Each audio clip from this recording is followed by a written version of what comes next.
শুভ সন্ধ্যা বন্ধুরা, সবাই কীরকম আছো? আশা করি সবাই ভালো আছো। তো এদিকে দেখো আমি রেডি হয়ে নিয়েছি, যাব এখন আমি কীর্তন শুনতে আর কি। তো আজকে হবে সূর্য পূজা। তো চলো আমি বেরিয়ে পড়বো, সবাই অলরেডি বের হয়ে গেছে। তো এখন আমি যাব। তো চলো পরে ওখানে যে দেখা হচ্ছে। তো চলে আসলাম ফাইনালি কীর্তন বাড়িতে। আর এখানে দেখো রাধা কৃষ্ণ ঠাকুরের মণ্ডপটা ভালোই সাজিয়েছে। আর এখানে সবাই মিলে আমরা বসে আছি। আর সূর্য পূজা আমার আস্তে আস্তে হয়ে গেছে, তার জন্য আর দেখতে পাইনি। আর এদিকে দেখো আমিও আমাকে একটু দেখে দিলাম। আর এখানে আমার সিঁদুর দেওয়া হয়েছে, সূর্য পূজার যে সিঁদুরটা থাকে সেটাই দেওয়া হয়েছিল। আর এদিকে দেখো আমরা দাঁড়িয়ে আছি কিন্তু কি বাড়ি যাবো তার জন্য। আর এদিকে দেখো আমরা বাইরেও বের হয়ে গিয়েছি। আর আজকের ভিডিওটা একদমই ছোট। আর এখানে বসে পড়েছি আমরা প্রসাদ খেতে। তো ফাইনালি দেখো আমাকে প্রসাদও দিয়ে দিল। এখন আমরা এটা খেয়ে বাড়ি যাব।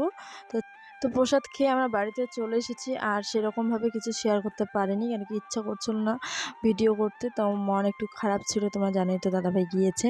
তো এদিকে দেখো আমরা সবাই মিলে বসে এখন আমরা ফুচকা, তারপর জিলাপি, ঝালবুট খাবো। আর বন্ধুরা আজকের ভিডিওটা একদমই ছোট।